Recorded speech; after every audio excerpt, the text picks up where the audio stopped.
Assalamualaikum warahmatullahi wabarakatuh. Perkenalkan, saya Dani Ade Perdana dari Prodi PAI, tepatnya di kelas PAIB, ingin membawakan bab tentang hudud dan hikmahnya. Baik, kata hudud sendiri adalah bentuk jamak dari kata had yang berarti pembatas. Had dapat berarti umum dan khusus. Pengertian had secara umum adalah hukum-hukum syar'ah yang disyariatkan Allah Subhanahu wa taala bagi hambanya, yang berupa ketetapan hukum halal atau haram. Hukum-hukum tersebut dinamakan dengan hudud karena membedakan antara jenis perbuatan yang boleh dikerjakan atau yang tidak boleh dikerjakan, antara yang halal dan yang haram. Sedangkan pengertian secara khusus, hudud adalah hukuman-hukuman tertentu yang ditetapkan oleh syariah sebagai sanksi hukum terhadap perbuatan kejahatan selain pembunuhan dan penganiayaan, seperti hukuman berzina, qazaf, mencuri, meminum minuman khamar, merampok, dan bugat. Hukuman terhadap kejahatan selain pembunuhan dan penganiayaan ini disebut hudud, di mana jenis dan jumlahnya ditetapkan dalam nas Al-Quran dan hadis. Sedangkan hukuman yang tidak ditetapkan dalam dalil nas, melainkan diserahkan pada keputusan pengadilan atau kebijaksanaan hakim, disebut takzir. Takzir ini berlaku atas kejahatan, baik yang menyangkut hak Allah Subhanahu wa taala maupun hak individu manusia. Hukuman dalam bentuk had berbeda dengan hukuman dalam bentuk kisos, walaupun sebagian ada yang jenisnya sama, karena had merupakan hak Allah Subhanahu wa taala, sedangkan kisos adalah hak hamba. Had tidak bisa gugur karena dimaafkan oleh pihak yang dirugikan, sedangkan kisos dapat gugur jika pihak yang dirugikan memaafkan. Kejahatan yang diancam dengan hukuman had adalah zina, qazaf atau menuduh zina, meminum khamar, mencuri, merampok, dan bugat atau memberontak. Selanjutnya, saya akan menjelaskan tentang zina. Sebelumnya, apa sih pengertian zina itu? Ya, di sini zina merupakan persetubuhan antara laki-laki dan perempuan yang tidak terikat hubungan pernikahan atau perkawinan yang sah.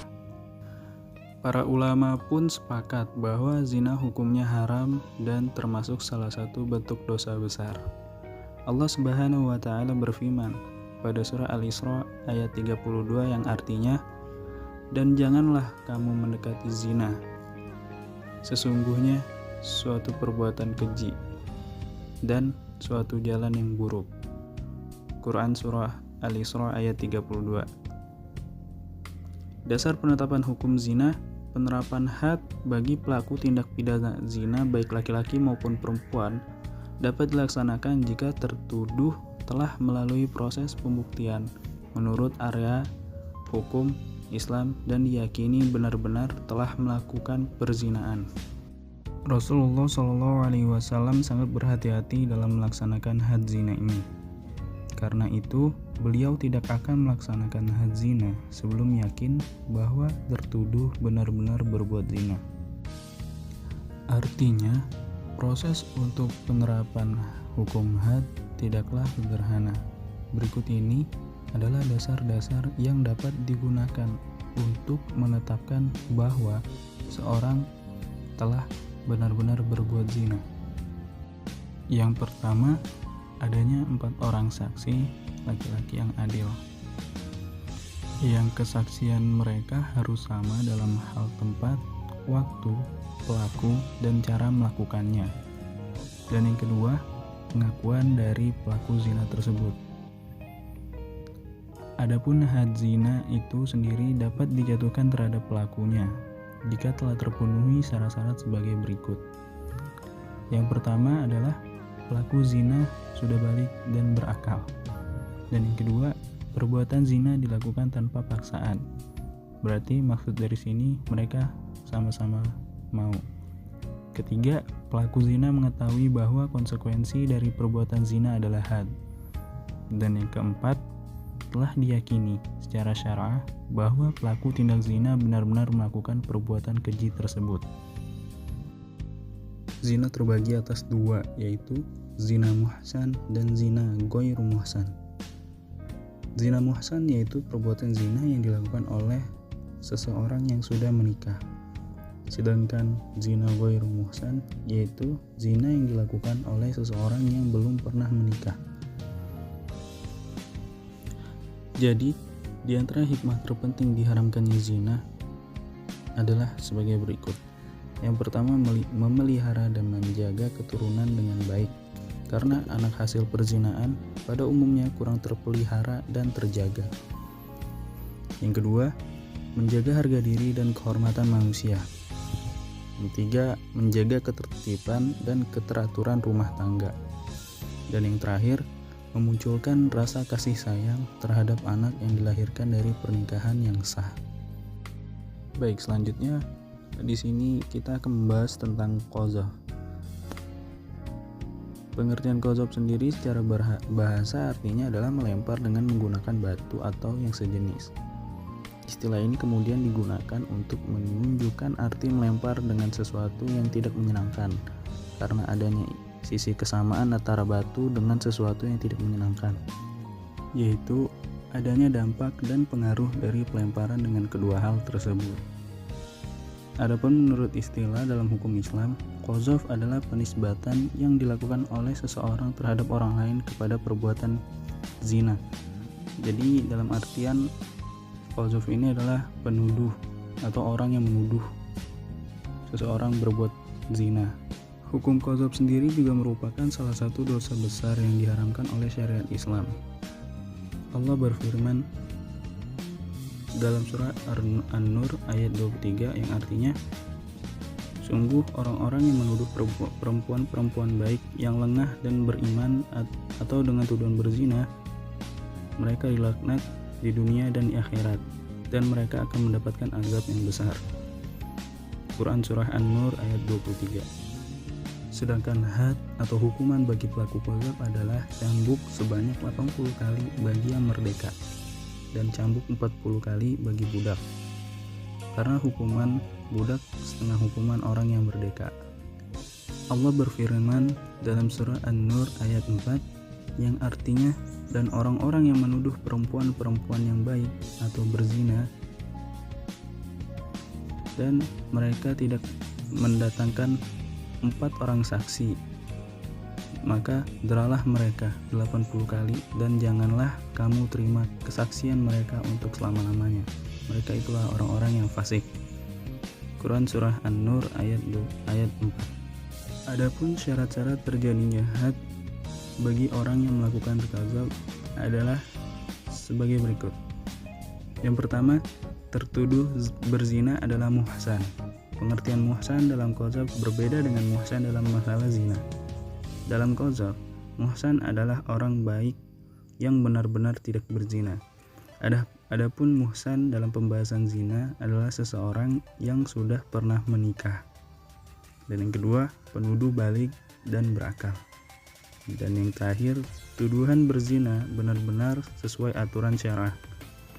Di mana saksi dalam kasus qadzaf adalah 2 orang laki-laki adil yang menyatakan bahwa penuduh telah menuduh orang baik-baik berbuat zina, atau pengakuan dari penuduh sendiri bahwa dirinya telah menuduh orang baik-baik berbuat zina.